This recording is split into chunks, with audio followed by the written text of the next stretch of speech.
This is Lester Ricard, and you're watching the FanView podcast.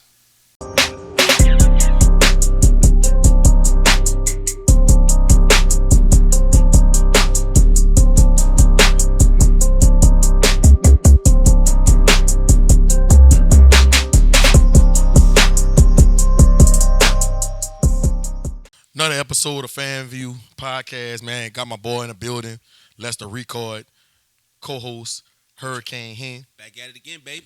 Back at it again. You know how we do, man. Coming out of high school, top 5 quarterback in the country.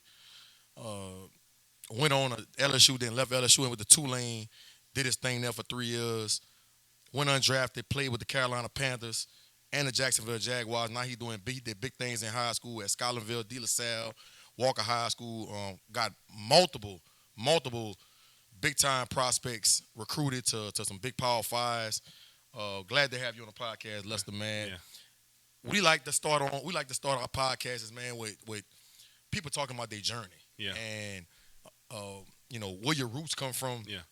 I know you did your thing over there at Meet. Mm-hmm. And you had a lot of success playing basketball and football. Just talk about your journey, man, from an athlete to the coaching profession and now what you're doing now, man, in central office. Well, honestly, I try to give credit to my parents. My mom and dad, strong foundation. Grew up out in the country. Grew up in St. Helena, born and bred. Proud of that community, and being from there, we were so close growing up. My aunt and uncle lived in like the 4 houses right next to us, consecutive, down in Dennis Mills. Dennis Mills being from out there now. But I grew up in a close family. My sister, my older sister, she worked for the governor for almost his whole term, and now she's with the mayor. She was kind of that lightning rod and that inspiration that we use to really be better than what we are. And right. And I grew up in a faith house. My dad's a pastor. Faith has always been important in our life.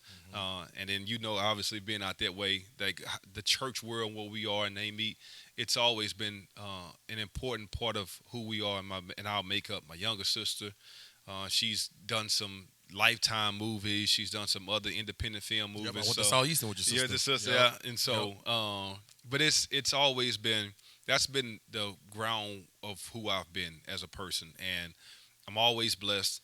I try to stay positive. I've really, my dad asked me a question when I was a freshman in high school. I'll never forget. We had just lost Steve Vanger. Brock Berlin was the quarterback, and they were special back then.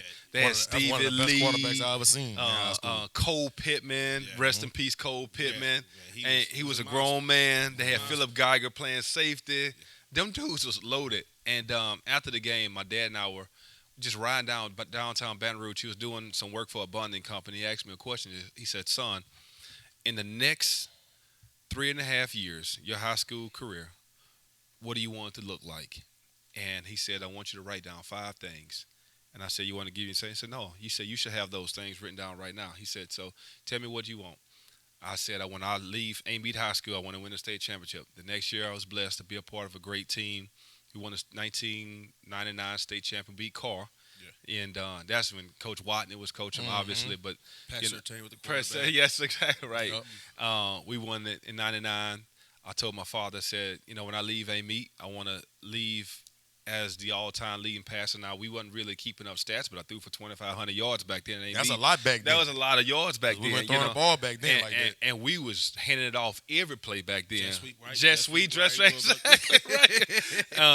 I told my dad, I said, I want to leave. I want to be one of the best quarterbacks in the state. I think without speaking, like I'm being cocky, I was the best quarterback in Louisiana when I came out. And I also told my father I wanted to be a parade All-American. And I was able to check all those things out. And then the last thing was, I said, when it's time for me to pick my college, I want to be able to, I want to choose. I ain't want to choose the school to have to choose me. I want to choose that school. And I was blessed. I played for the greatest, I think he's the greatest coach in football history. And that's no disrespect to Bill Belichick. That's no disrespect to Paul Bear Bryant or Vince Lombardi. I think that Nick Saban is the greatest coach in football history.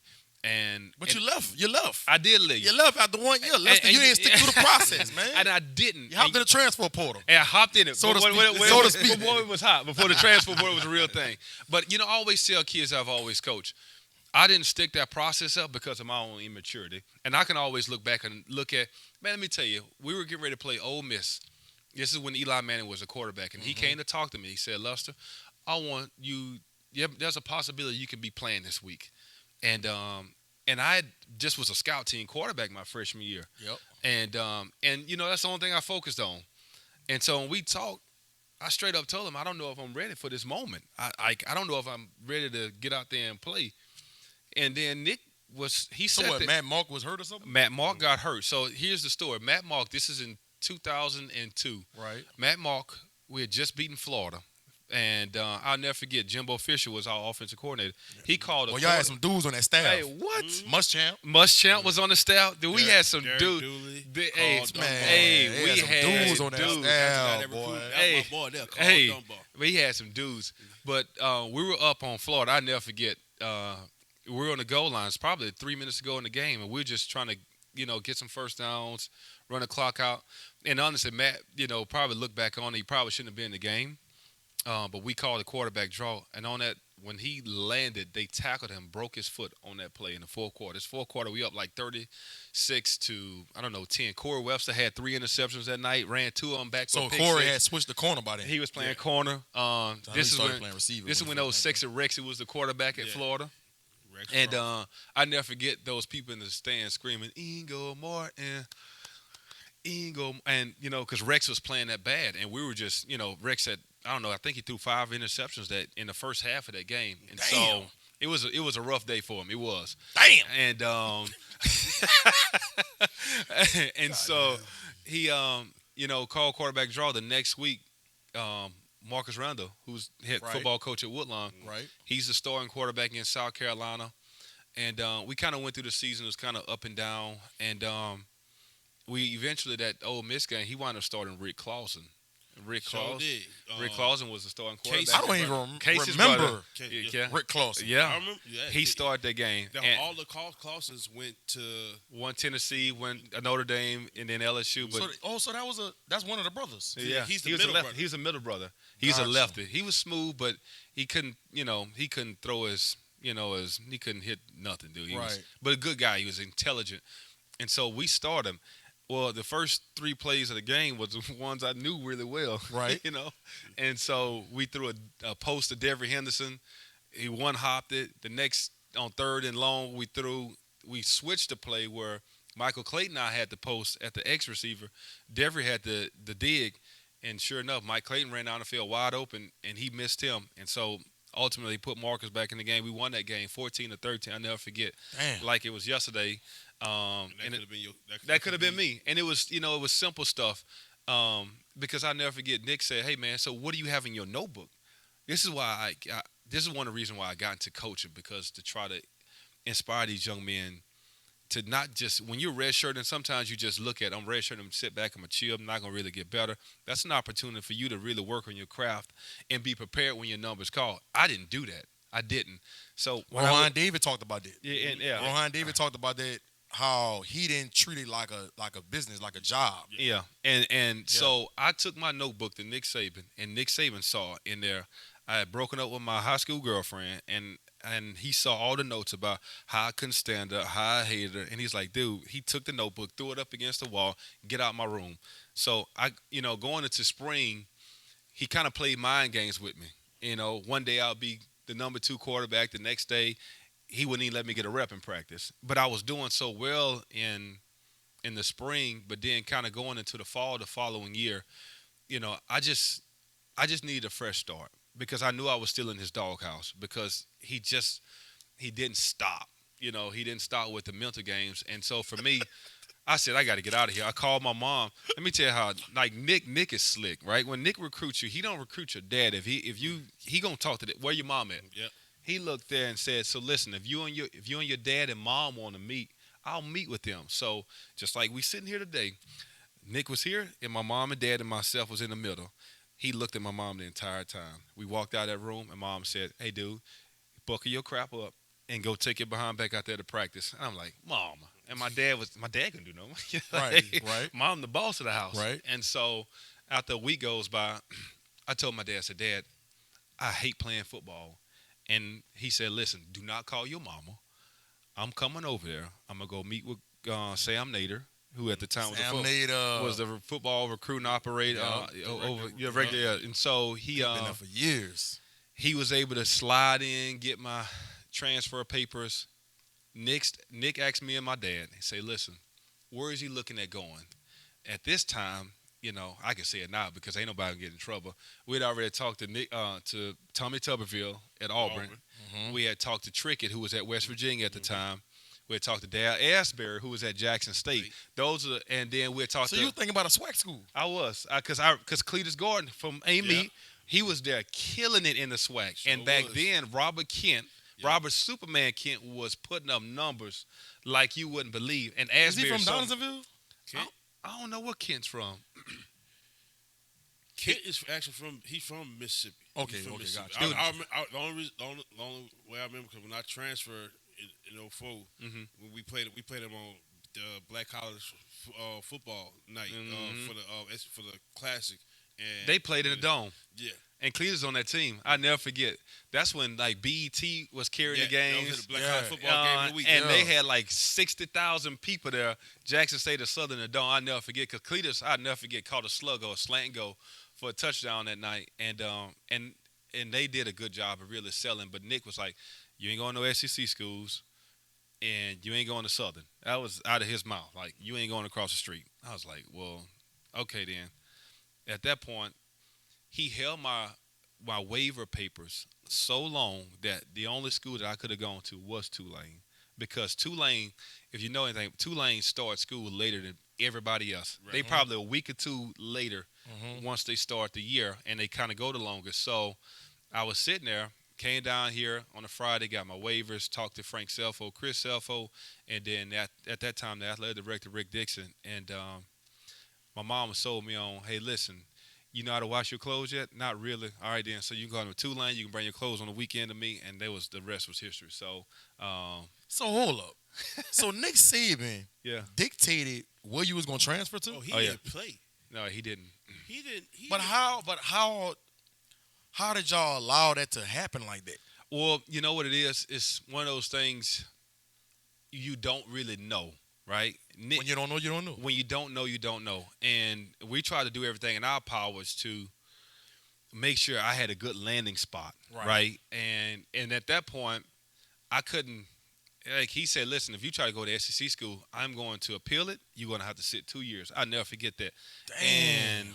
And listen to me, Greg Knox and I was close. And he was on that Auburn staff. Mm-hmm. I think he's at Buffalo now. Yeah, he is at Buffalo. He was an interim coach for Florida. He was at Florida, and he was at Mississippi State for a long time as well with Dan Mullen. And so back then he was there, and I just Nick he pencil whooped you. He pencil whooped me. Well, he really pencil whooped us. He really did, because you got to think back then. Yeah. You had the compliance officer. You did. And everything went through the compliance officer, and the compliance officer worked for the school. So all he had to do was say, hey, not yet.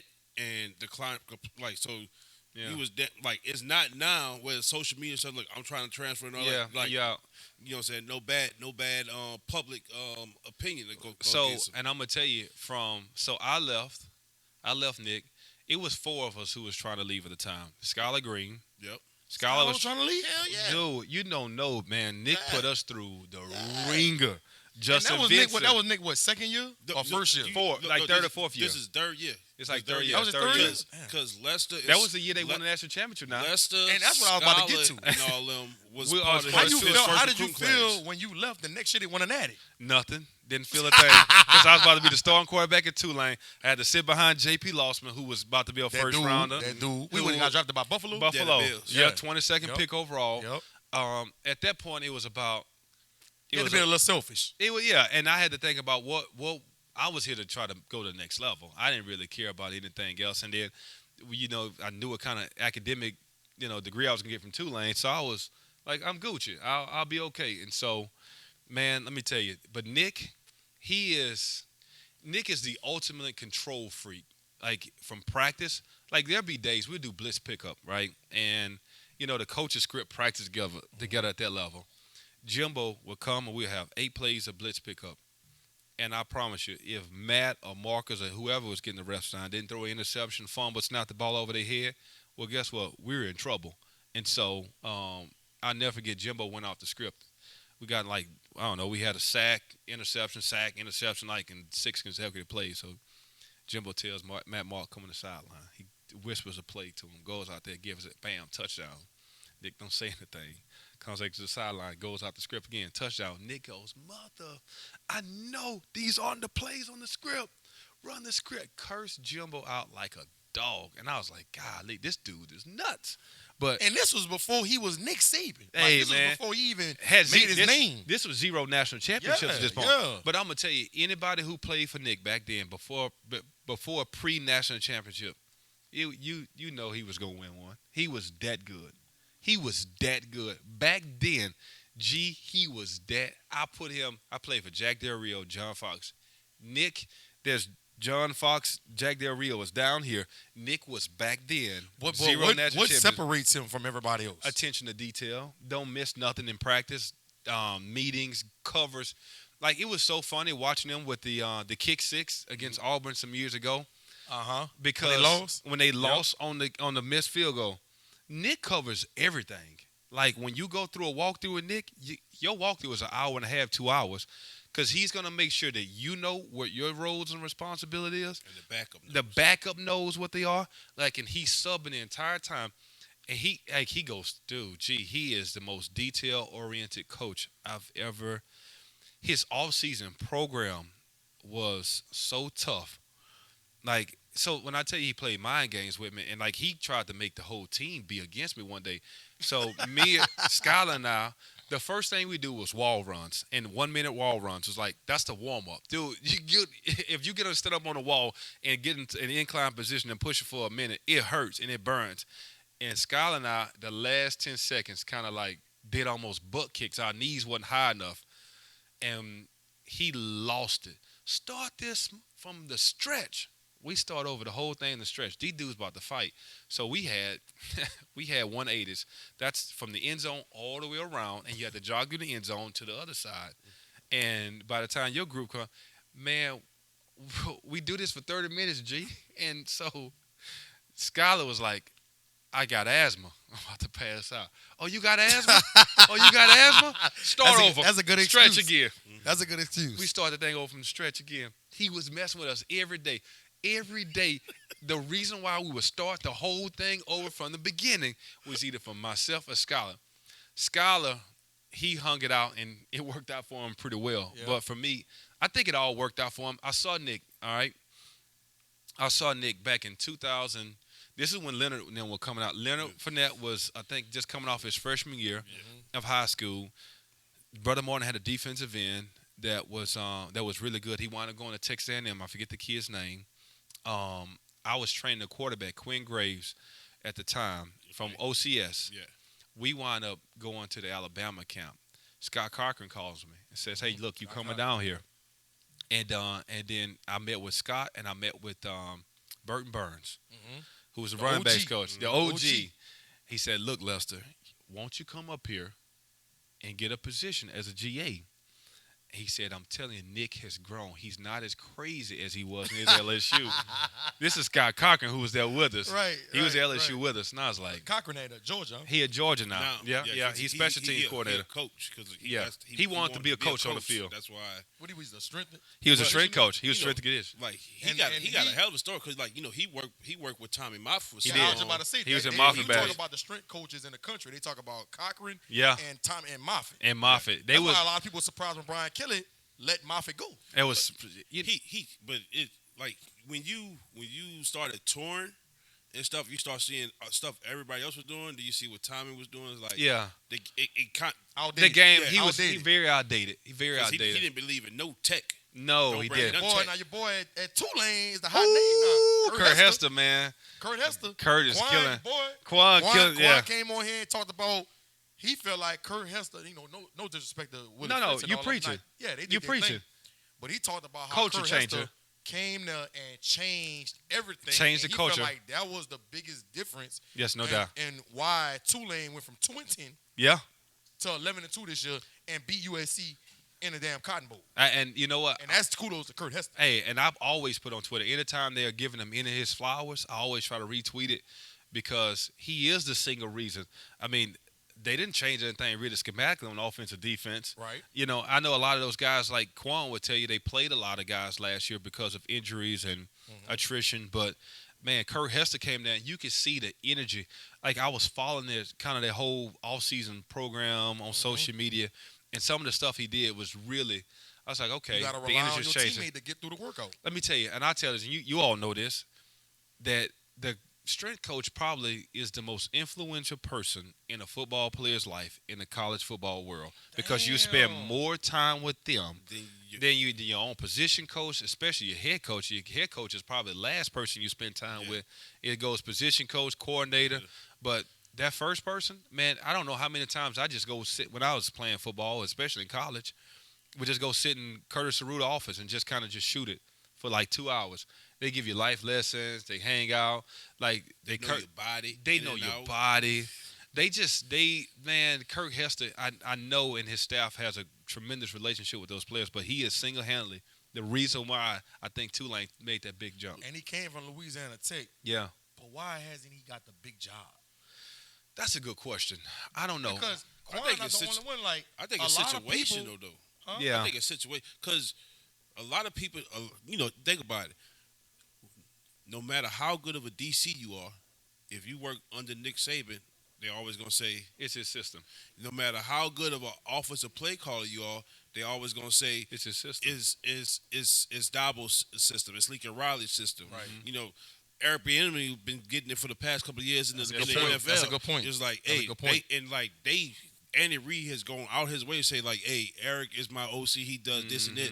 But they're always going to say it's your offense. So you don't get the credit. So unless you go out. And that's why when Quan said that on the show, that's why I made the little snippet and put it out there. Because I love to see people like that get their flowers. Yes, right? yes. Because he's the one that's behind the scenes that's not getting the credit. You know, Yeah. Willie Frisk, I don't make this about Willie Frisk don't deserve his flowers either. Yeah. I'm just saying people behind the scenes like Kurt Hester as the strength and conditioning coach, he played a big role into why that team had so much success this year. Well, it's just like going back to the flowers. It's just like you. Like every time, like I seen your name in something, like I'll send it to you. You don't have to.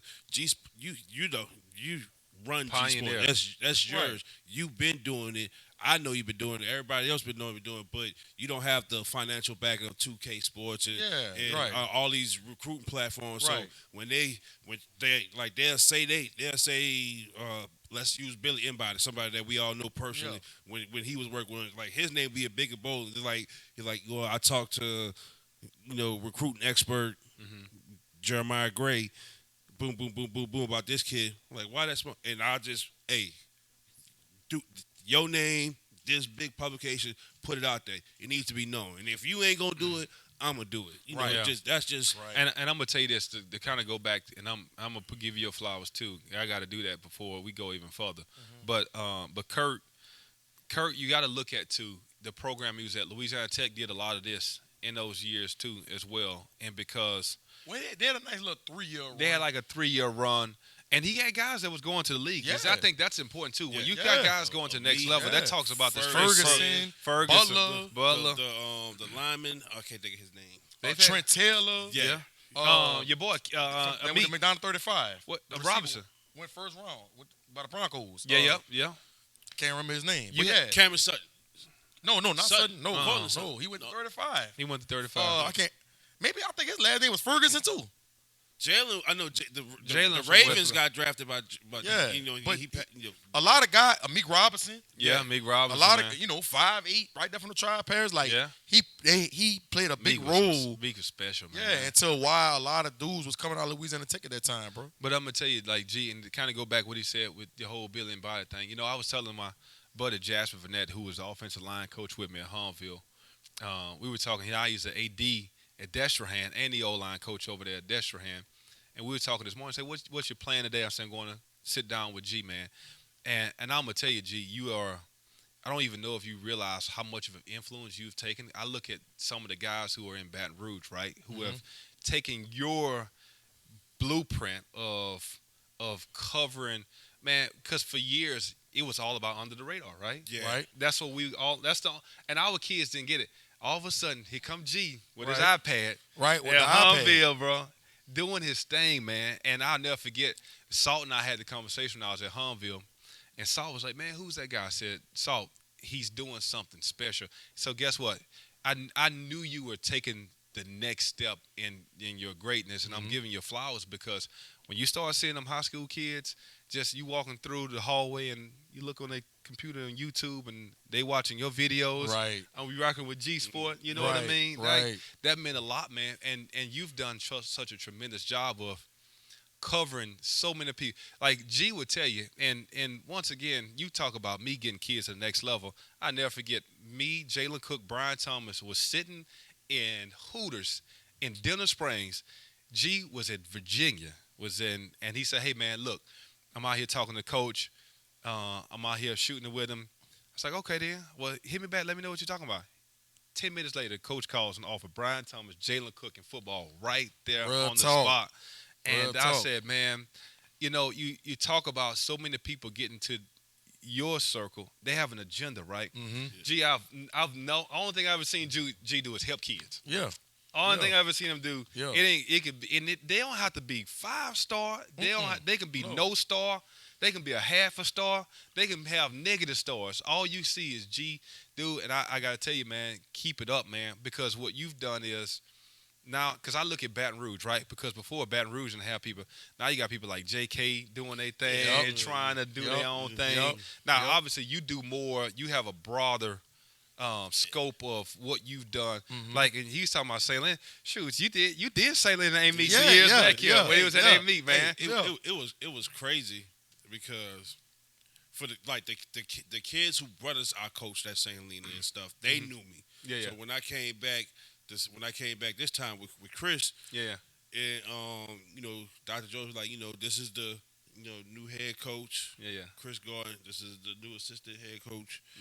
Henry Singleton, and they'll just talk stuff. And the kid coming right now. We just like fresh off the state championship win against Manny. Yeah. And it was like, you the guy in G Sports video. Yeah. I said, well, he's a brother of mine. Right. Right. Right. Right. That's it's crazy how what I'm saying, but people deserve their flowers. Yeah, man. Keep it up, bro. I think appreciate that. The main thing is us as black men. Yeah. And the Preach. kids that see us, they need to see black men giving other men their flowers, and, No doubt. and not without a hand. Like, hey, I'm expecting something back, Right. Because they gotta understand the world is built on networking and relationships, and when you don't burn, you the perfect, You the know me. poster child Yeah. example of not burning bridges, and they could drag your name in the dirt. They could do this, that, and the cream always rise to the top. They always do, and man. You always gonna come out on top. But what's important though, like you said, boy, especially as black men, because we kind of live in a young boy society, right? Like we try For real. to get each other, like beat each other's neck. And I ain't lying to you. I see both y'all. I'm gonna dap you. I'm gonna hug you as a brother, as a man, dude. And and we kind of have this. People have lost what real masculinity is, and really it's. It's a confidence. That's one of the things I've always enjoyed about coaching, right? Especially coaching young men, is to try to make them understand, like, you ain't gotta fake hard, be hard, and you ain't gotta be hard. Right. I was talking to my boy, like you said, Jasper, earlier, and we was talking about like kind of what the kids in Destrehan going. They come off a state championship, like what's the next move for them, and one of the things he's always done when we were at Humville together and not in Destrehan is he's got this program where it's called From Boys to Men, and he gives them some faith, some spiritual side, but he also give them some real world experience of what they're gonna face. But one of the things he talked about is how do black men don't get taught enough by black men how to love each other, right? And I think our communities because be we better. don't want to be looked at as soft. Yeah. Because that's a sign of weakness. Yeah. That's what you seen in the past. Yeah. You know what I mean? And you just gotta be more secure in yourself. when you want to show love to your brother and say, man, look, I love you, dog. I care about you, bro. And I'm rooting for you. You know what I mean? But I think it's more of a society thing more than anything. Because think about when we was growing up. Because like Lester, you only like a year older than us. Yeah. So when we was growing up, you didn't see too many of the gay. From both sides, from male or female, like they kind of like, oh, this not out there in the world and stuff. And now it's like overly out there, and any type of affection from the same sex to the same sex is automatically you in that line. What's your pronoun? What's it like? Man, we real like I like Gia tell you, like, I don't use the word bro lightly. Like if I say bro, that means you like if something happened, hey, you good? Hey, I ain't hear from you a while. You all right? Hey, I see you doing this and that. You need help? Like that's that. I don't use that word likely, but I'm gonna show everybody the respect and love that they deserve. Yeah. That's just and it's crazy. You know what taught me that, because it was gonna be one of the questions I asked you, coaching at A-Meek, because when I got there and they heard the accent, they seen the tattoos and all that stuff. Man, look,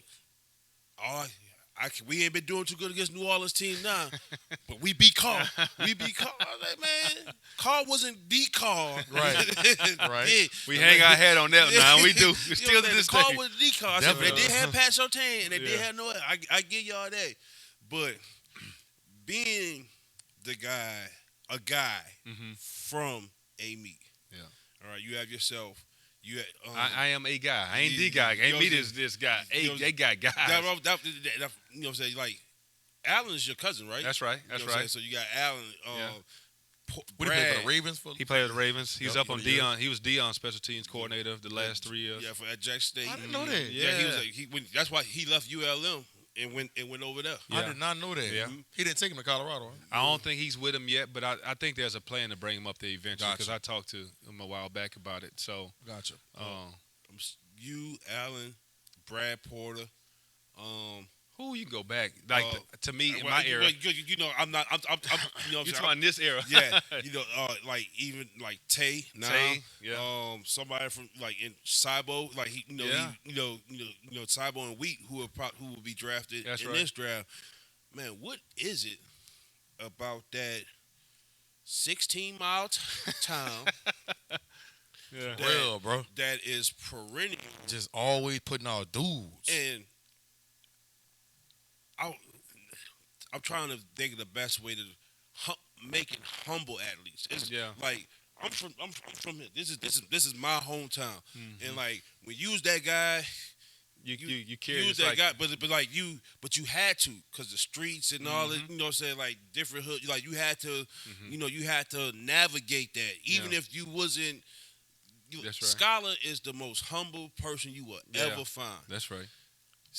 Catch Scholar out of Kennedy Heights. You had to do. Yeah. You had to, like, don't come over here with that, you know what I'm saying? But, like, y'all guys, man, from the Heisman Trophy winner, that's right, to the guy that played one season in the league in that town, is just the most humbling, but dogs when, and, like, the light switch, like, what is it about that purple and gold that just...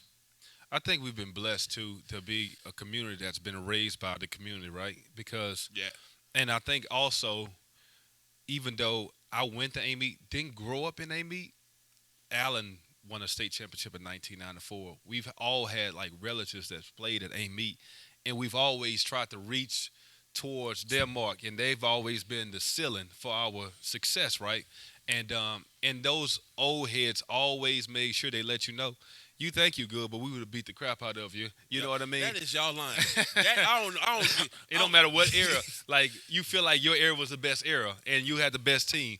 But once again, you played, once that light switch on, it was hey, let me prove it to them. It was more, and you play for that community because of it, because you get so much love back. Man, let me tell you, Devontae Smith, and you know this from being around him, probably one of the most, you know him, one of the most humble, young, gentle giants of a person. I talk to Devontae Lee all the time, man. You know, he's going through his battle right now. Yeah. But you talking about just a good all Good around, dude, bro. Good great dude. person. Good dude. Kyle. Man, you can go back to even before that time. You know, Desmond Collins was great. Yeah. You know what I mean? Quarterback. Desmond was kind of my hero growing up. He was him and Michael Carr, who had played at Amy 1987. That's a name that I always The greatest. The greatest. Hey, I'm sorry. Tape? Yeah, he right there. I mean, I ain't talking about impact. I'm talking about impact. At Amy, Michael Carr is the greatest warrior of all time. What he played? Quarterback. He was Signed with with Clemson, Clemson. was there for one day, broke his leg, and came back. Come on. And the rest was history. He was Michael Vick before Michael Vick. Like, seriously, 4.2, 4.3, 40, throw the football 80 yards. How LSU let him get out the state? Because LSU wasn't – they didn't want a quarterback like him, right? That's a runner. You had Saul Graves and guys like that was kind of prototypical 6'5", 6'4" guys that would sit in the pocket. Like, Michael Carr was Michael Vick before Michael Vick. And he probably would have played on Sundays if – that's the other part about A-Meet that is horrible too, right, is that if you don't go and have success immediately at those colleges, they always come back. Yeah. And they walk the streets. And you stuck. You can't get out of it. Damn. It's like, it's sad. It breaks my heart. Product of your environment. But they're still good guys, though. When you talk to them, they still humble. They still going to talk their nose like they're the greatest team ever. But I think it's really you play for the community. You look at the guys who played before you, and you try to reach that mark. And they all come back and watch. And then they talk their noise. I mean, you don't want to disappoint them. You don't want to disappoint them. And that was a big thing for me is I couldn't let the previous generation of greats that ain't meet down, and that meant a lot for me. And you feel it when they come back, because like it was one time, Lester you were still at Scotlandville, Sweet Pea is at Kentwood, like Jonathan Foster. And, like, y'all both came and talked to the team. And y'all both said, because that was the year that we played y'all in the scrimmage, and we had Sweet Pea later on that year, and y'all both said, like, look, I check for y'all every day. I pull for y'all. Every day. Except for one game out the year. When y'all play us, and you hear it from certain people, like y'all generally mean, like, I've seen Chris get phone calls. And if Chris not answering, y'all call him Paul. Like, no doubt. Man, what happened? Man, I was like, man, I'm glad they ain't got my number. Yeah. Let them, like, cause y'all be on it. It's like, honestly, now that I got Sutton number, like I get it from Sutton. I'm like, that's right. Like, wow, like y'all are special. That place means a lot to us all. It does in its own unique, strange way. And Chris would tell you this. I used to call him every Friday morning, and would just try to pump him up. Hey, man, we got this. Hey, we Warriors. Go out there and represent. Show out. Do what we do. Like, and the first thing I used to do, Scotlandville, Walker, Hunville, it don't matter where. First thing I did was, let me check to see if Amy won. That is the first thing I do when I used to walk off the field to see if them Warriors won. And just like anybody. That's pride, bro. That's pride. And just like anybody who's played at Amy, we get mad every year when they don't win it. I promise you, it don't matter if we didn't win it or you were like, man, they should have won it. They should have won it. They should have won it. I never want to coach at Amy because I don't feel like it ain't no pressure. It's just I don't feel like people calling me all day because that's what's going to happen. My phone's going to blow up with people I played with, played before me, played after me. I just don't feel like, hey, man, so what's the game plan? I don't feel like that conversation because that's what's going to happen every week. I do it with Chris. I did it. I was coaching on Friday nights and would call Chris and say, hey, man, y'all got Kentwood Friday. Man, you better go put it on Sweet Pea. You know how much I can't stand Kentwood. And they would play Independence. Independence ain't nowhere close to what it was when I was in school. And I would say, hey, man, don't forget, that's them Tigers on the other side. Make them feel it. And, oh, yeah, Big Les, I got him. But it means a lot. Man, it means a lot, that place does. So what I want to kind of get into is you've coached and really navigated and helped a lot of kids progress in their high school careers. I'm about to put you on the spot. Oh, I'm nervous. Who is the best prospect that you've coached? Ooh. I know who it is. I know who it is in my mind. I'm about to leave. I know who it is in my mind. But I want to see if we're on the same page here, Les. Hey, you're not gonna post this, huh? No, This look, it might be a snippet. I don't know. It's a camera. It might be a snippet. Because you coach some good ones. Who is the best prospect you didn't coach, man? Because you didn't coach some great ones. Man. Honestly. Some really talented kids. I mean, let's go ahead and talk about it. Go ahead, get the I'm gonna give it. I'm gonna get the preference your coach's jargon. comments. Yeah. Preference your comments. You gotta think about. You got guys shoot what Jalen was able to do when I had him at Walker was special. Could play offense, defense. Nobody was talking about Walker football I know. before you got there. And I was blowing G up every day. G, Nobody was, bro. Dang, Les, I'm coming, bro. Give me a sec, Bro, dude. Hey, nobody was talking about Walker football. Man, I got He get there, and it's like, Jalen started playing football. Brian Thomas played. When you got Brian to play. Oh yeah. Because I was in that area for a minute. Yeah. When you got, I said, "Hey, what?" And then Zeph was like, "I'm thinking about playing." No, don't. I know, because we talked about it. Don't. And Right he now. didn't know. So we was in that scheduled rotation, right? Yeah. And I knew Brian was gonna come out after his freshman year of basketball. But I was like, and so me and Paul, when Paul talked, and I said, "Hey man, we'll pay y'all, or we'll come out there for 2 years." Paul was like, "Man, ain't meet the creme de la creme." But he didn't know. He didn't know. I had 6'4", 6'3", and Jalen Cook in the slot. Yes. When he called me, he was like, "Fred, what you think?" And I said, "He got Brian Thomas. Who is that?" I sent him his AAU link. I say, he's gonna play free safety or receiver. And he did a little bit of both. He did a little bit. man, y'all ain't put that boy like a D stand up we outside put him linebacker. in, we did. Listen, On I'll time. never forget. We did, I never forget. I'm talking to Pete Golden. Yeah. I came to the game. Y'all played. I think it was Zachary. Mm-hmm. I seen Brian Thomas On the edge. on the edge have a sack, Safety. play free safety. Gotta They pick try- that they try- night. They try to throw a corner.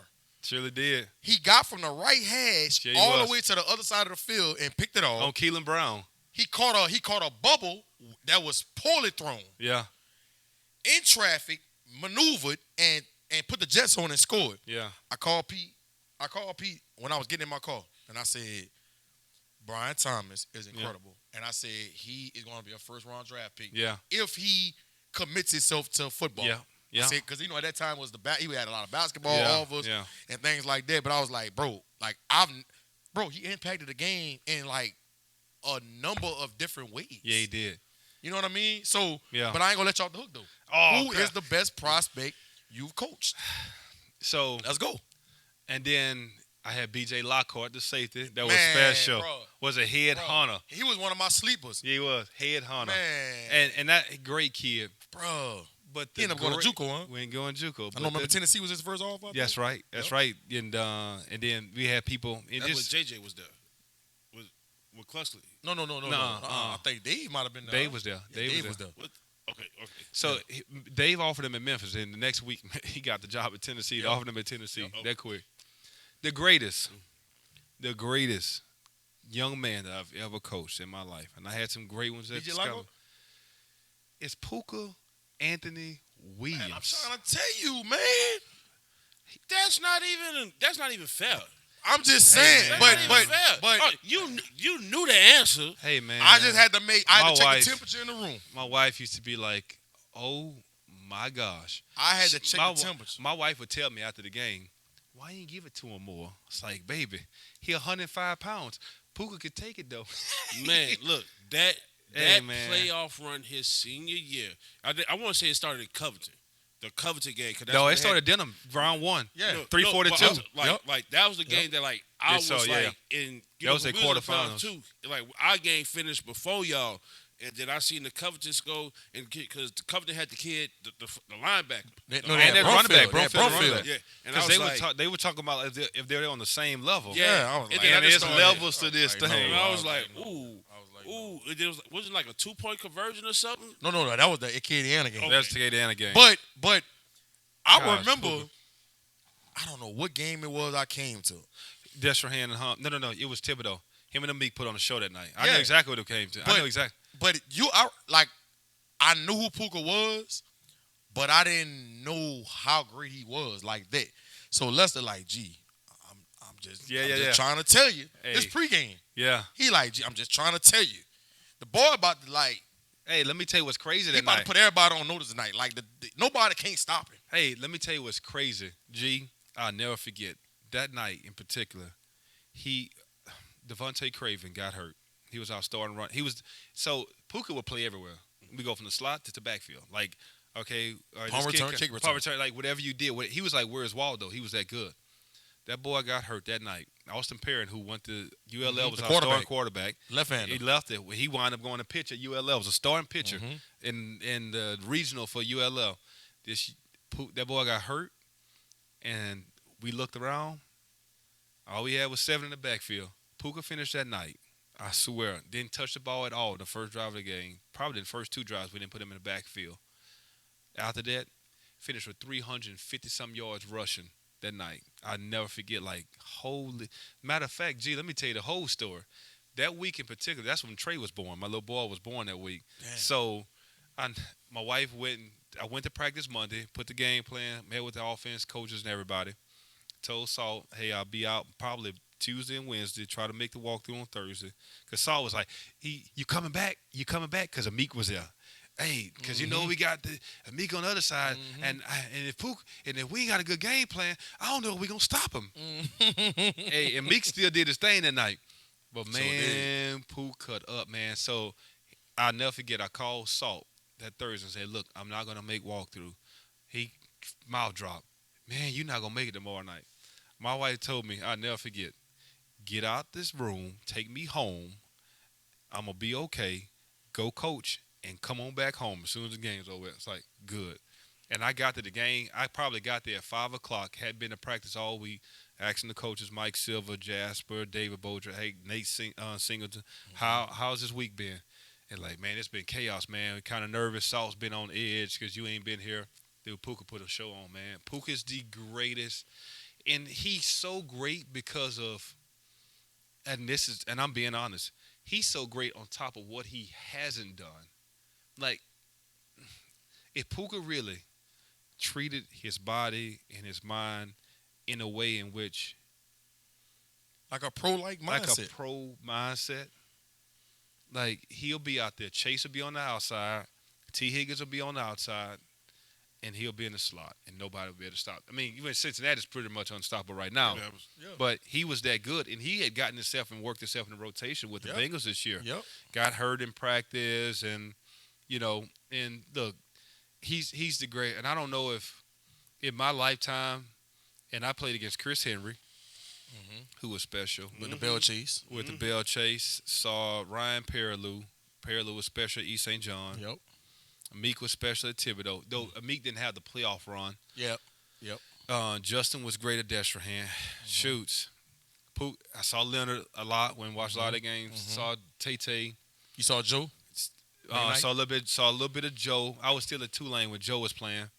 Puka's the class of all them dudes, man. And I know it's crazy to say because of, like, Justin is still doing what he do in the league. Yeah. But see, it's not crazy because you can't. I don't take high school success to the next level. Yeah, because it's that moment. You're right. Yeah. I played with some dudes that was like got in the rotation with us at Higgins, and next level put up better stats than all of us. He's like, some people figure it out late. Some people be late bloomers. And then you have actually get into, you don't realize how much you're not coached. Yeah. Until you start getting coached. Until you start getting coached. And you don't realize how much you can honestly, like, comprehension is like the key word to sports. Yeah. And I think a lot of people just like, oh, shut up and go dribble the ball. Shut up and lace. You just got to catch and all that stuff. Man, you got to understand what he calling, why he calling That's it. right. And having all these rules in place, you got to react to what you see, and it's a rule to what you now get. Think about playing quarterback. Oh, shoots. Now, you know what my offense was, Amy? Throw a hitch, throw it deep. Yeah. That was it. Or sprint pass right, sprint pass left. So when you got to college, you had to really understand how to go through progressions and understand coverage. Nothing made sense to me. The big words that they use, hey, man, I need you to be the X-Plex player. Yeah. Well, what is that? That's a body part? Well, back then, in Jimbo's offense, quarterback call, which was called a mic, we had to call the mic. I was like, Mike? Like, we just called middle, outside, D lineman, down to secondary. That's what we called it, ain't me. And because we kind of ran not a gimmicky offense. We ran an offense that you had to account for a speed sweep and you had to account for a dive. So our keys were not is safety rotation. It was, is there a bubble to the right, Lester? Are they bringing the guy outside on the speed sweep? That was the things I determined off, hand it off, or give it on the speed sweep. That was how simple it was. And so Jimbo offense was dice right, 2-jet, dagger eye, check, 57 blast, kill, whatever else the next play. And I'm like, I couldn't even say all that back then. Like, you know what my call play was? Bone 328. That was my play in high school. And so you telling me to check it based off what? Okay, they playing in the underfront, so that means that they're going to be blitzing off the edge. Like, I don't know what you're talking about. Like, none of that made sense to me. None of that made sense to me. And that was also kind of one of those things where I was nervous about playing, kind of going backwards about playing against Ole Miss. Though I had learned a lot, there was so much I didn't know still to that day. I needed my college playing career had to go exactly like that, like it did. I sucked my first 4 games as a starting quarterback at Tulane because I still was trying to figure it out. The speed of the game. But your sophomore year, to me, was better than your senior year. It was better. But I think from my senior year, I understood the game better. We were still coming off dealing with Katrina. Yeah. And we had a lot of stuff that was. Yeah. You probably, a lot of trust issues there, and I think you had more talent around you. Your first year starting. Williams, Chris Bush, y'all was throwing the ball to. Right, that's a lot different. Chris Bush, O'Para Walker. Man, we had dudes, man. We had dudes. That was a legal team, man. So your last year, like your best player was like Matt Forte. Was Forte, and I would put him in motion to go in empty, and I would throw a hitch to him. There'd be games Forte would catch 10, 15 balls because. He was my best receiver. I'm not saying anything bad about the other guys, but he was just the best one on that senior girl. I remember when that's when I was going to Southeastern. They played y'all in the dome. Man, Matt Forte had like 346. He did. 346. And after that game, everybody was like, "Oh yeah, he going like first, second round. Yeah. First round. He going like first, second round." I think he had like 2 or 3 games consecutive where he had like 300 yards, 300 yards. Did he wind up getting the dope that year? No, I think Chris Johnson might. He was a finalist. He was a finalist. I knew because Chris Johnson was there. I'm trying to think of who the other guys were. Chris Johnson was definitely a finalist. They had some dudes, man. I'll never forget. I used to tell people all the time when I came out, I played in the East West Shrine game. They asked me who were the best players I played with and who was the best players I played against, right? And he was always – I always started with Forte. Then I would say probably Michael Clayton because Mike Clayton was a dog. Yes. Michael played safety and would knock your head off. He really would. We went to Christian Life? Christian Life. That was his best position, honestly. Oh, he was so nice at safety. He was so nice at safety. Honestly, that was his best position. He played. Brandon Taylor was there. Yeah. So we played. This is like we say. We talked about Nick before he became Nick. We played the Cotton Bowl against. Chris Sims was a quarterback at Texas. They had what's the Williams guy name? Roy Williams was on one side. They had some other dude. They had Bo Scaife at tight end. They had Cedric Benson in the backfield. Rest in peace. Cedric Benson. Cedric Benson died? I think he died a couple years ago. So did. Yeah. Dude, you talking about a loaded Cedric Benson. Yeah. First round pick to the Bears. To the Bears. He was on that team, dude. Damn, I forgot about that. He cut his dreads. He sure did. Just like when he went to the league. He was trying to be the next Ricky Williams. He really was. Yeah. And he cut his dreads because he wanted to get away from that image of what Ricky was. And so I would tell you, man, we just talked about that, but Mike Clayton was special. Andrew Whitworth just retired, a year ago? You played with Marcus Spears. Oh, God, Spears was... Marquise. Now, I'm going to tell you, Marquise. Yeah, Marquise was dead. De La Salle? De La Salle. Rest in peace. Hey, man, let me tell you something. We had a fight, and this is kind of before... You can't fight today like in practice like you used to. Marquise Hill and Andrew Whitworth had a fight in practice. It like two dinosaurs, 6'7", 350 versus 6'6", 295, and they got so mad. Saban said, "I'm tired of all these fights in training camp." So what he did was he had gloves out there. Saban would like when I tell you Saban was so ahead, he had Tommy Moffitt sit there with gloves on, and he made them get in the middle. Whitworth kept his helmet on. Here come Marquise. I'm taking my helmet off. I'm like, dude, you better not fight with no helmet. Right. Nick's like, you know what? we ain't fighting because this dude about to get himself knocked out. But man, you talking about dinosaur? Oh, but we were loaded on that team. My goodness. So I wanna ask you this, Mm-hmm. and I know we talked about this last time you came on our show, where we did it via Zoom, but the progression of black quarterbacks. All right. I coach middle school basketball, and I got a kid on my team that plays quarterback. And we have been talking about the success that black quarterbacks have been you've been seeing from them over the last couple of years, and that the narrative is changing. Why do you think that is versus when you was coming out? Oh, that's a good question. I think, I know this sounds maybe corny. I think, though, Russell Wilson kind of breaking through and winning that Super Bowl as the second black quarterback to ever win one gave Doug us. Williams was the first. Kennedy Heights, baby. Yeah, and then Doug Williams. But Russ getting that done gave us a little bit more leverage that we can win it. We can do it systematically, and we can also do it with our legs as well. From there, you had Cam Newton had an opportunity. You had guys Won the like MVP. Won the MVP. Cam, I'm gonna tell you, that's probably the most disappointing of the great group because I thought he was ascending. Yes. And I know injuries play a part in it. Situation, though, man. Yeah, man. You know, Ron Rivera, that team that he was on, it wasn't.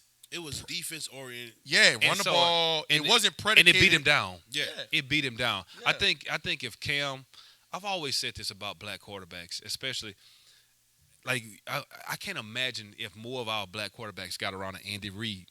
You know what I mean? If Cam Kyle Newton Shanahan, had Sean Payton, Kyle Shanahan, that dude's still in the league, tearing it and ripping it up. Lincoln Riley. And has 2 Super Bowls to go along with that.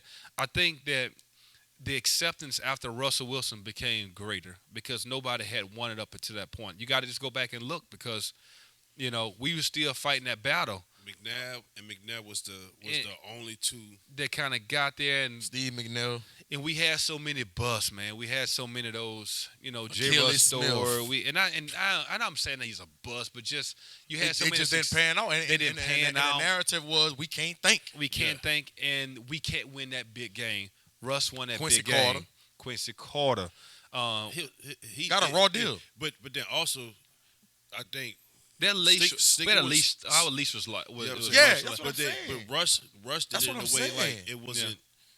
He's not thuggish. Yeah. He don't have off the field. Yeah. He's not this. Like you He don't gave, have to he worry gave us the about hope. it. He did. He's politically correct. He was politically correct, and so from Lamar is probably the roughest edge of. He's our version of Michael Vick. He is, and so. Yeah. Okay. And from an Think about it, ability standpoint, he comes to the press conference, hoodie on, shades, dreaded, you know what I'm saying? He Dreads in front gonna of his face. talk with his slang. He ain't trying to talk. He ain't trying to clear his language up here. You know what? That's it's crazy. Lamar is the only former MVP to not have a endorsement. Not that big one. Like think about it. You don't see him on nothing. You see Baker Mayfield on everything with no MVPs. What have you seen Lamar Jackson on? I haven't. That's a good point. I didn't even think about that. But I just think that I think they also, offensive coaches got smarter and they realized having an athletic quarterback really makes the game be more 11 on 11 instead of when you had a drawback pass, and when you're playing against Tom Brady, you're not playing 10 on 11. You don't have to keep that mic in the spot. You don't have to account for a first down run. Well, now because Russ started breaking Cam, and then you see you can win that way, and then I'll be honest with you, Mahomes has taken this thing to a level, and I'm gonna tell you this: people are talking about, is Joe Burrow great? Yes, this is still Patrick Mahomes' league. I don't care what anybody No doubt. And I love Josh Allen, and I love Lamar, and I love all these young guys, and I think Joe Burrow wins this week, but then that gap is closed. But I still think it's Mahomes. Jalen Hurts is ascending. But Hurts is ascending, and let me ask you, if Burrow gets a ring, he's tied with Mahomes, and he got it at the same time. But is it still his? He live on the same street. He might not be in his house, but he on that same street. Yeah, for but sure. you got to think about it. Mahomes, it's just a question. right. I want that. And listen, I love Joe Burrow. I think Joe Burrow is great. Is a hell of a quarterback. Like he's a top tier quarterback. Yeah. But it's just some things that Mahomes do in a game that you just like, man, how you did that? Stop it. Yeah. You know what I'm saying? Like he's playing. How you did that? Like how you ran all the way left and threw it across your body and threw it sidearm in the middle of the field in a window, and it was perfectly thrown where your receiver was able to catch it and get down for a first down. Yeah, I watched him the first play of the game this week against Jacksonville. It was they ran RPO, and he threw that thing underneath, and I was like, dude, you know how you tell a rotator cuff throwing a football like that. You really can. But that, that's he crazy. A former pitcher, so he's got a lot of whip and flexibility in his arm. But it's good to see. I think 2 years ago, when you and I have talked about it, we had the most starting black quarterbacks in the NFL for week 1 ever. Yep. This was Cam's first year with the Patriots. We had Russ, Cam, Mahomes, Lamar. Tua didn't start. We had Bridgewater started for somebody, for Carolina. Mm-hmm. We had Arizona. Kyler Murray started. Somebody was the guy that the kid in San Diego with the Chargers. Tyrod Taylor. Tyrod Taylor started. So was. It was 10. I'm so upset I can't remember the 10, but it was 10 Russ, guys. Did I call? I think I called Russ. Maybe I did. Maybe I did. You didn't call Russ. Russ. We had 10 black quarterbacks that started week 1. Never heard of. In the NFL in 2021. And so, and then look at this year's draft. We could have 2 of the top 3 are going to be black. C.J. Stroud and Bryce Young. And then next year, the number 1 and pick. Then they say Anthony Richardson. They got Anthony Richardson going top 15. Yeah, you got Anthony Richardson. It's going to be a project. I don't know, He beware, but still. Now look, he got all the tools. He got all the traits. But I think the problem is he's gonna be put in a bad situation because they're gonna want him to be finished. I don't know, and let me tell you why I don't know. They always do it though, because if you draft Anthony Richardson, you know he's not ready. You know that. So you think about this: if you're the Baltimore Ravens. And the only thing you do is franchise tag Lamar Jackson. Do you not think about that? I mean, now Lamar's not gonna go play on no franchise tag. He's not. He'll sit out and do whatever. But if you think you're gonna move on from Lamar, is that not the right system that Anthony Richardson needs to be in order for him to be successful? I mean, if Sean Payton gets the Broncos job, right, transitional job. You draft somebody like Anthony Richardson and maybe not start him his first year, but Sean Payton is a person that can groom him and get him prepared for today's game with being able to move with his legs. And listen, I talked to Billy Napier often and Coach Jaluk over there at Florida, and both of them, expressed to me that they felt like he should have came back. Yeah, which production wise, it probably does look that way, but if these scouts got you projected to go first round. You got to go. Yeah. You got to go. Yeah, that's all business. You got to go. But both of them, both Billy Napier and Coach Jabbar Jaluk expressed to me that, listen, he got it. He got it. He got it. Like with everything you seeing in the NFL right now, he got it. But you know what? You know what's funny? I also thought if Caleb Williams wouldn't have had this spectacular run that is obviously is unanimous, he's going to be the number 1 pick next year. He's with Lincoln Riley. I think there should have been. I think there was going to be some conversation for Bryce Young because I'm going to tell you why you don't have to chase first round anymore because of how much money these guys are getting in NIL. Right. Like Bryce Young probably was making $5 to $10 million this year. Dr. Pepper and Firehouse Subs and everything else he might be connected to.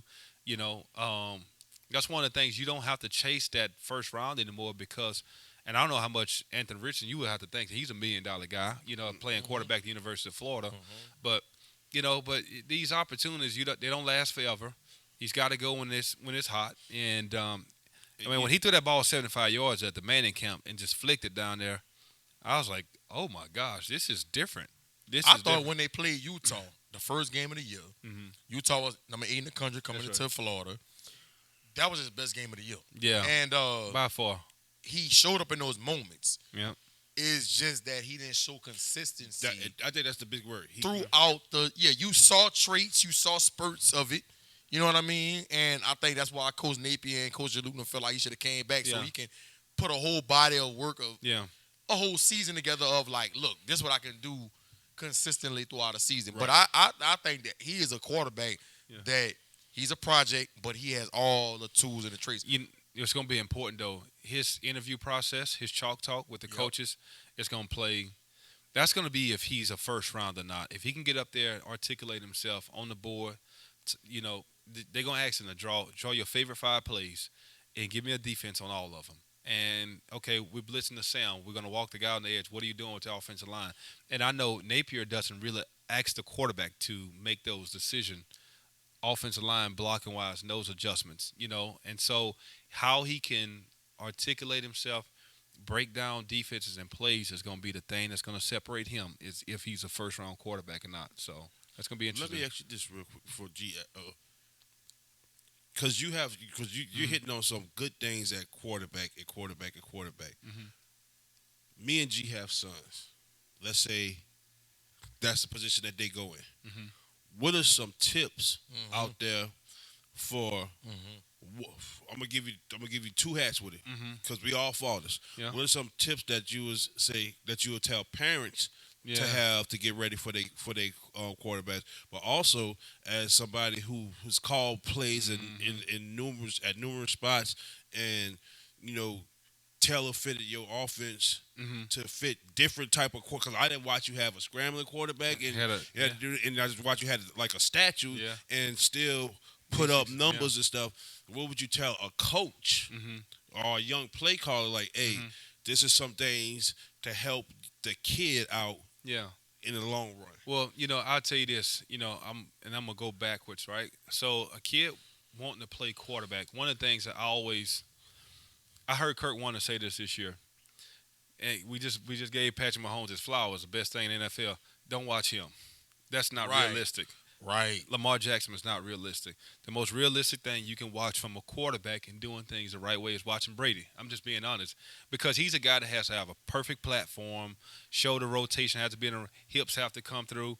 Like he can't throw if the play breaks down, that's when Brady just kill the play. It's done. It's over with. And I always tell my quarterbacks when I'm training them or any high school kid, I always give them homework assignments. Where was Brady's off arm when he was throwing it? Where was his hand position? Like, where was his feet? I would give them, like, go watch these highlights of this game against whoever when telling them play. Because, excuse me, Mahomes messes us up. I had this conversation with Zay, our boy. Mm-hmm. Zay would come in practice, and I would lose my crap at Scholarville. And I love him. Zay is so talented, like unreal.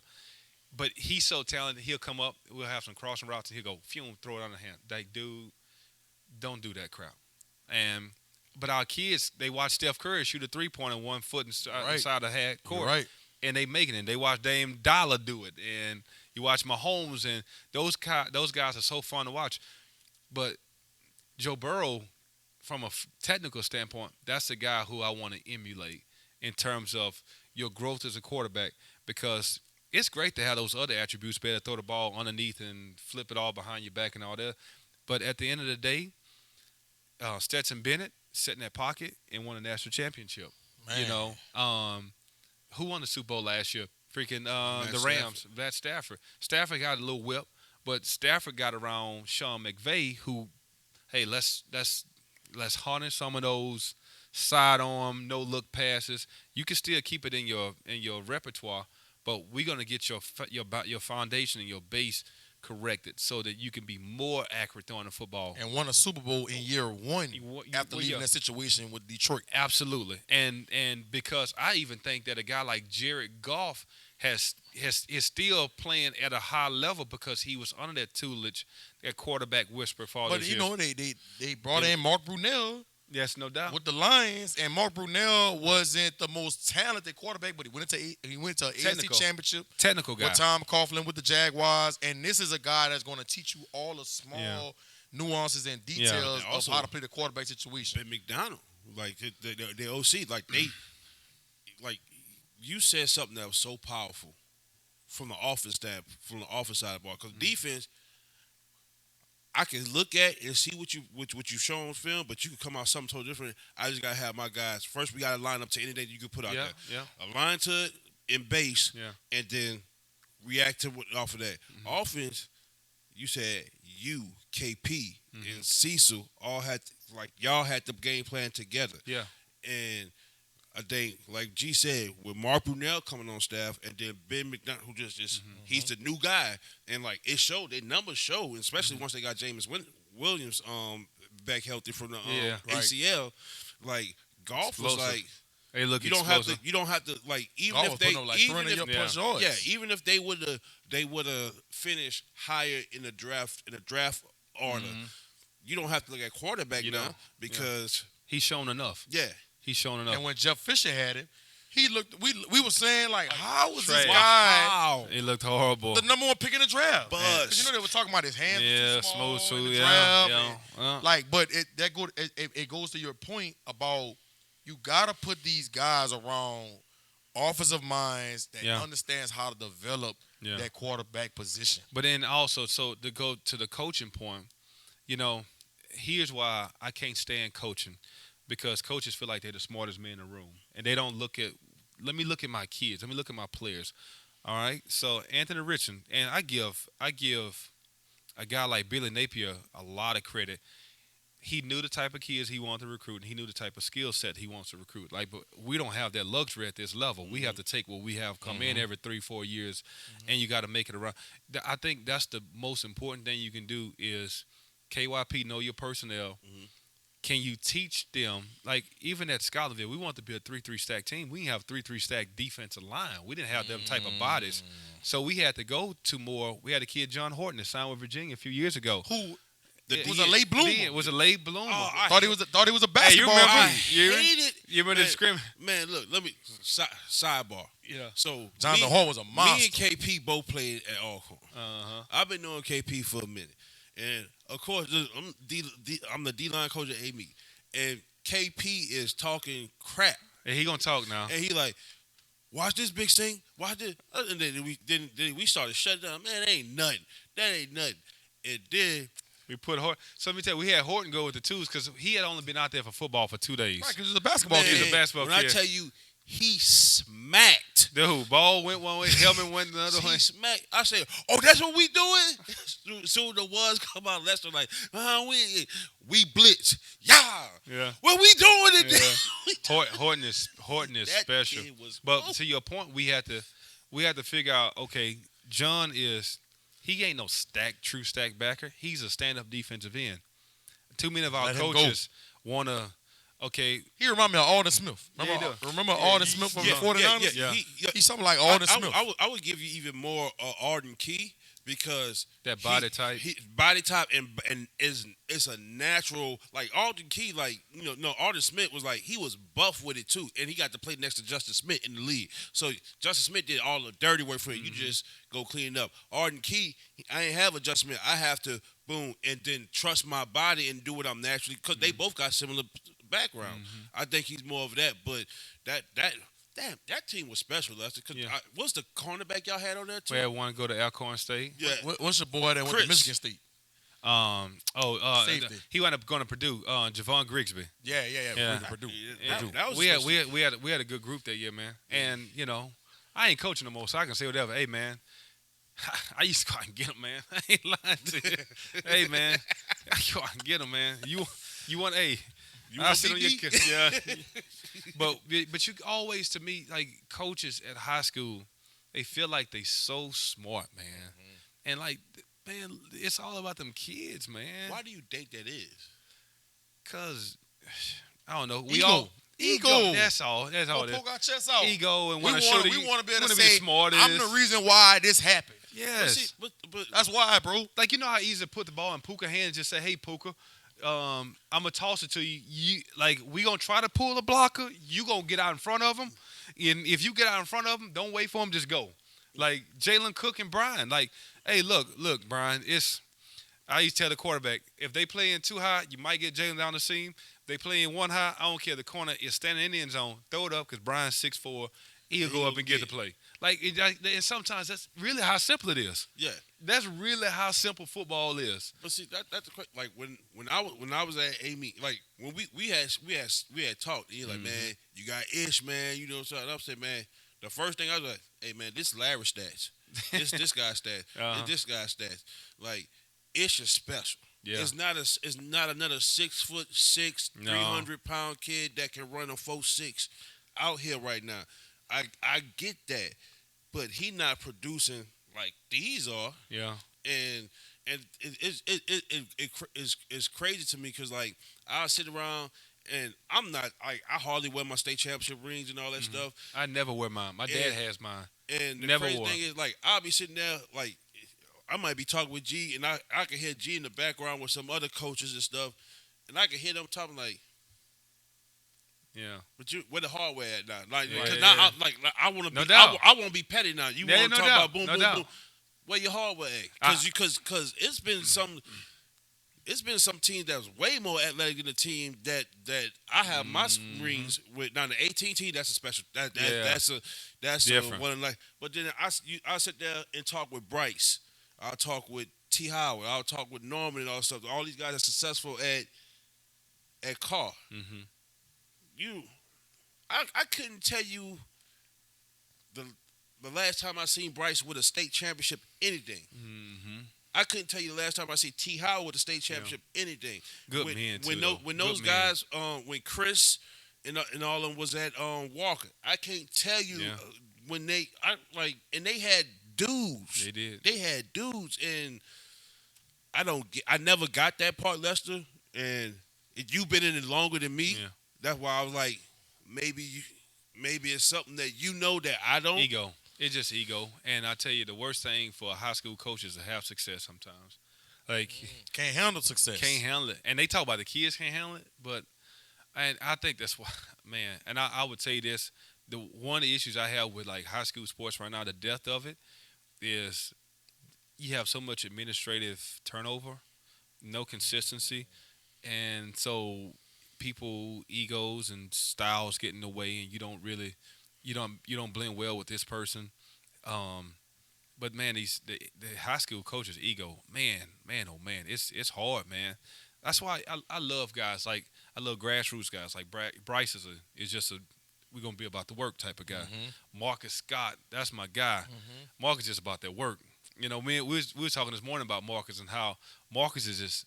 He's still like now he's back in football mode. At Destrehan won the winter state championship, but it's never gonna be. And Marcus will tell you, man, you know you have your system. Of course you have your system. Yes, you have your system, but unless you getting them to come through your pipeline like Coach Brown is over at Carr, you better adjust to what you got, you know, on that field. If not, you're gonna have some losing seasons in there.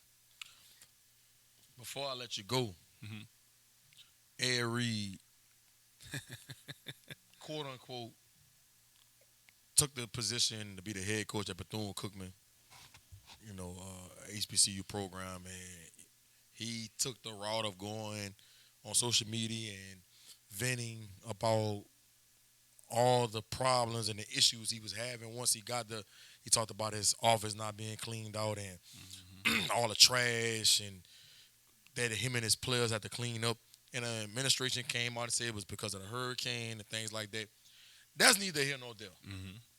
What shows a response to how he handled that situation and the state of HBCU programs and Ed Reed coming out and saying that, Prime, you was right about how HBCU programs are being ran, and this is why it's so hard for these schools to be successful. I would say this, no. Sometimes we can be right, but we don't need to let everybody know we're right. You know what I mean? And I guess that would be the one thing, and because Ed's kind of going back and forth with Shannon Sharp on Instagram, and it's become ugly and a bigger mess than what you would like to see. Which is, I didn't expect Ed Reed to take this route because he's low key. He is very low key. You know, behind the scenes, I was shocked the approach he took. But I would tell you, I thought he was the right guy to hire because what he would have done, you know, and I think there was a big void that was going to be missing in HBCUs with with Dion being gone. There's no doubt about it. I think that there was, and when listen to him when I say, because of the attention that Jackson State brought, The awareness. My biggest concern, and I could have been wrong, was that we're going to kind of go back into what we were pre-Dion, where it was just a swag. And I think Dion brought some awareness. He brought some eyes to the table that I think really helped. Like now, Southern can jump in the transfer portal and get quality young men. Grambling can go get quality young men. I think a lot of that was because Jackson State created this whole, like, look what they doing up there at Grambling now. You got Coach Jackson out there. They got Maseratis, Maybachs, and Range Rovers on the field, and he's stunting with Louis Vuitton bags, which I love. Good for you. Go win that way. But I think Dion helped created that, that world that you better step your game up. We couldn't do things as status quo. I think it was going to help bridge that gap where that void where Dion was going to be missing. So I wish things could have been handled differently. I wish it wouldn't have been live. I wish that some things need to come to the forefront, right? Yeah, you had to expose some stuff. But then I think it's gotten messier. And I say it's gotten messier because I'm going to ask you a question, G. You do a lot of question asking. Would you hire Ed Reed right now to be your head coach? I would. I would too. I would. But how many people will have reluctancy because of? Oh, without a doubt. Because of how it's been. The image. Image. Yeah. Well. Just following Ed Reed, since I've been in 8th, 9th grade, he's always been a high character guy. Very high character. Even though I didn't like how he handled the situation when he got to Bethune-Cookman, I know that was more about frustration. Yeah. More about, damn, this what we doing to our black kids. And it from what I've been told, Ed Reed didn't come from the best home life. Yeah. And so I think it triggered something. He from right? Yeah. I'm just saying. Yeah. It triggered something, and it made him feel like turned that clock back on him. You know what I mean? Like, he's man, still in there. It's 2023, like this what these kids gotta go through when they come here. And I think that's what made him lash out like that. Yeah. That's not Ed Reed. That was that. Everybody got a breaking point. They do. Everybody has a point to where it's like, you know what?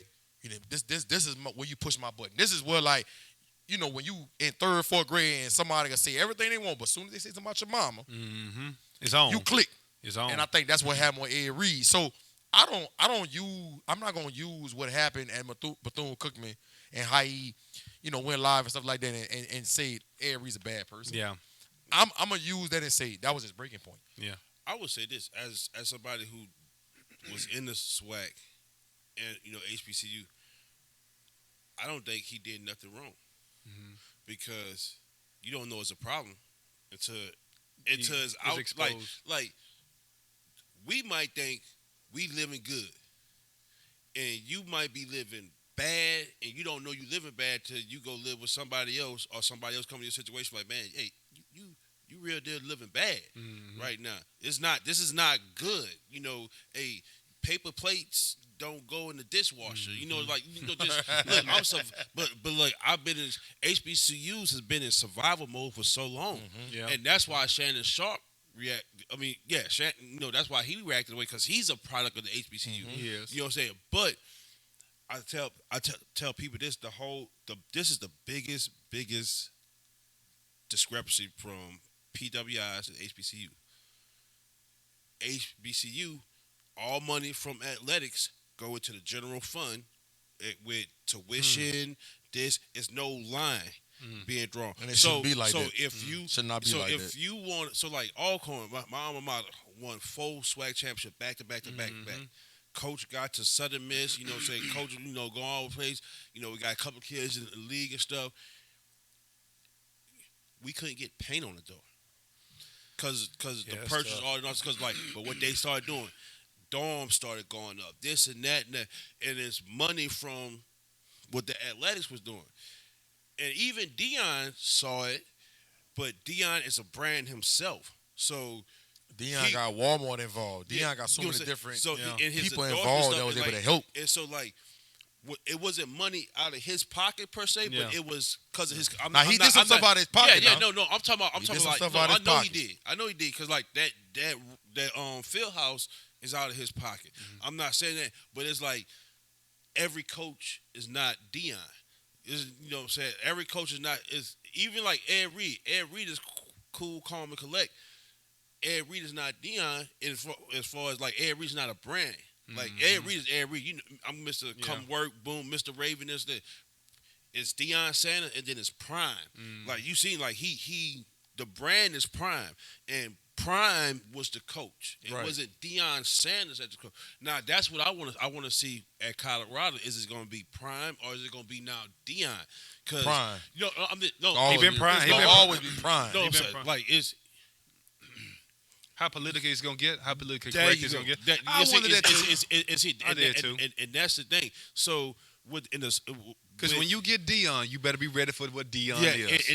But the administration in Colorado, I think they're ready for it. They're ready for it. Man, they went 1-10. Yeah, they need some kind of fresher, breath there. But think about it. All colleges are ran by the board of trustees throughout the registrars throughout their state. So, it might be good right now, and then they might say, "Hey, this got to get toned down." But I don't see it because Denver's a very fluid city. That area is very fluid. You know what I'm saying? Because it's going to be interesting because I think for Deion, when you win at that level, and he talked about it at Jackson State, you get all the number one cornerbacks in the country. You better get you some war daddies because that's what's going to change. That's what's going to change the game. Your quarterback can be good, but if you can't protect him, it don't even matter. You ain't got nobody to throw to. If you that's them, unless Travis is gonna be full time both ways like he is in high school, that's gonna be hard to do. Yeah. That's gonna be a battle on his body. Especially in the Pac-12. Pac-12. He's not beefy. Like if he was, he doesn't have the girth. Slender. If he was built like Nig, he's slender. Like very thin frame. Okay, but like even Nig, I would tell you like that's too much. That's too much. That's too much. Yeah. So, before we let you go, we got a segment of what's your favorite? That's the favorite. Here we go. Favorite sneaker? Oh, Jordan 11. Any of them. Jordan 11. All right. Any Most, of them. a lot of people saying the ones and the fours. All right. 11. All right. Got a Jordan person. Oh, sorry about that. All right. Favorite movie of all time? Batman. Just Batman. Batman 1, Batman Returns. Come on, man. Batman Begins, Dark Knight Rises, Dark Knight, this recent Batman. Come on, man. Hey, man. Man, I'm a Hulk kind of guy. My wife would tell you, I lay in bed, watch Batman all night. I will. Come on. Okay. Favorite coach of all time? No matter, it was middle school, high school, college, pros, whatever. Donna Career, my high school football coach. He's for real. Yeah. I know. I get mixed. You get mixed. Yeah. That's right. I appreciate. I have an appreciation for his sternness and I guess he and I used to have a lot of personal conversations that he used to have a lot with a lot of players. But Donna Career by far, not even close. Okay. Best football player you ever played against? On any level. Oh, best football player I ever played against. Tyson Jackson at LSU, my senior year. West St. John? West St. John. Couldn't block him. Could not block him. He went first round. I think that next year to Kansas City Chiefs. But got put in a bad situation. Try to make him a 4-tech, and he was a 3-4. Yeah, him and Glenn Dorsey. Yeah, but Tyson Jackson. Okay. What you listening to? Like when you was at Schuylerville, when you was at Walker, when you was the OC at Hornville, when you was at De La Salle, whatever. Yeah. Or you can go back to when you was at LSU at Tulane. Yeah. What you listening to get you hyped before a game? So I'm the opposite, G. This is funny. So if I'm not listening to some calm gospel or some Anita Baker Sweet Love, I'm gonna go out there and I already have adult ADHD, like really bad. Like, and so I bounce off the walls.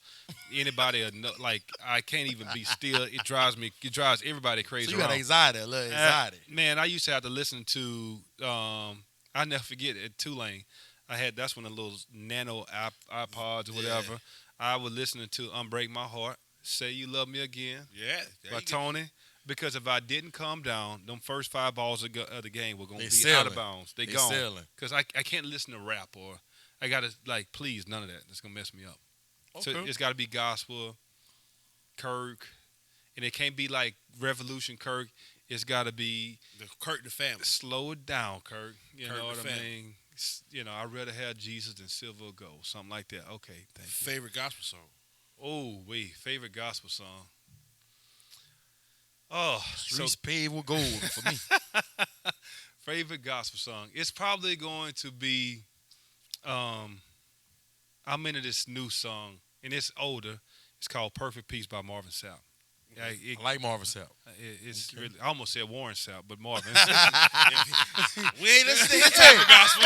Hey, he kind of look like Warren Sapp on a cool. Especially since he cut his hair. He kind of look like Warren Sapp on a cool. Yeah. On a cool. Yeah. Okay. Favorite preacher, not your daddy. Not my daddy. Noel Jones. I listen to him. So I have. Put me on him because I don't know who that is. Noel Jones is from California. I have the same. I'm a Joel Osteen kind of guy. I have the same. Even though I don't like what he did for the hurricane. Oh yeah, no doubt.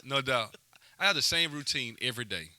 Every day I wake up, 5:55 a.m.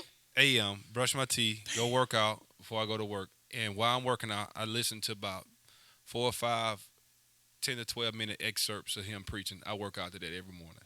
So, and I've been doing it. And if I don't, like, since I'm on this routine, even before I started, like, this workout routine, like, I used to shower before I go to work. I put it on the background while I shower just to get myself going in the right direction. Like, try to get some type of positive synergy going before I get out the door, because you don't know what you're gonna feel. You wake up, you get out that door, you don't know what you about to deal with. You ain't lying. Ooh, you ain't lying. Snakes on the plane. You ain't lying about that. Last thing. What advice would you give a 19 or 18-year-old Lester Ricard? Oh, the advice that made me leave LSU and go to Tulane, which is grow up, stop being stupid, all right? Don't chase girls everywhere. That's the first thing. Like, you aim meets a small area. San Lena's is very small where I grew up at. And, I went to LSU, which is like 30 minutes down the street. Right. And it was like, oh, my gosh. Like, the world was my oyster. I know. And just be mature. Take the process seriously. I've always been strong in my faith and my beliefs, but even with that, man, I just wish I would have been more mature. Just make mature decisions. Treat myself like a business, like we talked about earlier. Pro-like mindset. If I could have got there and had a pro-like mindset, I would have a great career at LSU. But because I was immature, needed to grow up, I'd never forget. I had a 2.0 GPA first semester my freshman year at LSU. Jimbo Fisher and Nick called my mom on the phone and said, your son is up here and he playing quarterback with a 2.0 GPA. Oh, my mama crazy. To this day, she don't play. And there's certain things when she gets into that I don't play mode, my daddy can't really say nothing to her. He's like, hey, man, you done it. I can't really help you, son. You on your own. He used to always tell me when I was younger, hey, dude, I love you, boy, but I can't help you today. And so just be mature, have a pro mindset, and realize that you have greater ahead of you than what you know. That's a word right there. You have greater ahead of you than what you know. Yeah. And I even look at this like, G, right? Like this past year, 2022, when me and my principal sat down at the end of 2021 and talk about, the superintendent had opened this position, and me and Scotlandville decided to go our separate ways. I couldn't have ever imagined. You know this. Me and you clowned about it. Mm-hmm. I went on Dr. Phil twice this year. Mm-hmm. I went on Dr. Phil twice. Kind of got into this media circuit. Now I have like this whole weekly deal I do with WGNO, and down here in New Orleans, and I have a little thing I do with Go Nation in Baton Rouge, little weekly segment, and I would have never thought, like, man, look how God has blessed me. Yep. And my mother and I was talking last night. You know, this world, right, is about we fear what we don't know. Yep. My son was in karate on Tuesday. I know we got to get out, my son was in karate on Tuesday. There's karate lesson this week. They were breaking boards for the first time, right? And part of this board breaking process is his teacher, Mr. Langston, was teaching the kids in there. Now, when you get to the board, when you're ready to punch, you're going to get nervous because you're looking at it might hurt. It might hurt. I can't break this board. And he's teaching them how to punch through the board. That's how our life is sometimes, is that we get to that board and we fear pain and uncertainty and not knowing what's the next step. Being uncomfortable. But we don't even realize until you look back on, crap, I had more in me. I can actually push through. It's like how working out. Sometimes you work out, you know that we all college athletes, like working out, and then they put more weight in the ball. Like, can I really do that? Man, but if you get it right up there mentally, that you can push through anything. My mother and I was talking about that yesterday. We were riding the car. She's like, that was such a great lesson for my son to be taught, is just being able to push through. Man, like, and I can't, this our joy in you, right? Like, I look forward to what you gentlemen are going to do and y'all person, like, because I follow every little detail that you all do, because you said something earlier about G, right? Like, yeah, Billy and Bodies, Shay Dixon, all these people get all this, but our kids, they wait to see what he going to say. Right. You know what I mean? Right. Aaron Anderson want to know what G think. You know what I mean? Right. Like, that has more clout to Aaron Anderson than what anything Billy or Sam or anybody else will say, because you on the ground with them, you know, and you really cover them. So, man, I appreciate y'all having me, man. I do, man. Anytime I'm here, I was able to get out of BR anyway. Give me some good food uptown when I get out of here, and see my homies, man. So it's been fun. Man, it's always a pleasure talking to you, man. Every time I see you at a game and I'm trying to talk to you between plays or during halftime, it's never enough time for us to have a conversation, because it's just so many different things we're talking about, whether it's, you know, how we can help a kid and what we doing in our lives with our families and our careers and things like that, man. I couldn't wait to have you on the podcast today, because I knew, you know, the jewels you was going to drop. Yeah. You know, your different experiences that you was going to share on this podcast, and that's going to help a lot of different people. And that's what this podcast is about, man. Is we trying to entertain. Yeah. But we also trying to educate and inform a lot of people for what they might be going through or what they're about to go through with their child. Yeah. And let them know it's not just you. It's not just you that's going through, because a lot of people feel like they going through it like it's alone. Oh, it's just me. I'm the only one that ain't got no office. My kid the only one that ain't doing this and all that stuff. Like, you start hearing the testimonies and the stuff, and seeing how different people navigate, and you see the end product. Yeah. And you just in the beginning. Yeah. You know, it's still tread on that tire. Yeah. And Big Home, I ain't gonna lie to you, I was mad when you left Fame Meat, man. I was. I was mad, man. Like, come on, man. But then when you went to St. Helena, obviously, Chris, that's home too. So you're good with that. So you're good. Man, look, and you know, I'm candid about it. You know, man. Look, I was an engineer for a while. My degree wasn't accredited because I left early and came back, and so, you know, for the longest, like, I've been coaching high school football for 14 years now. 13 of them I didn't get paid. That's crazy. I was doing it for free. That's crazy. And just volunteering for the love of kids and stuff.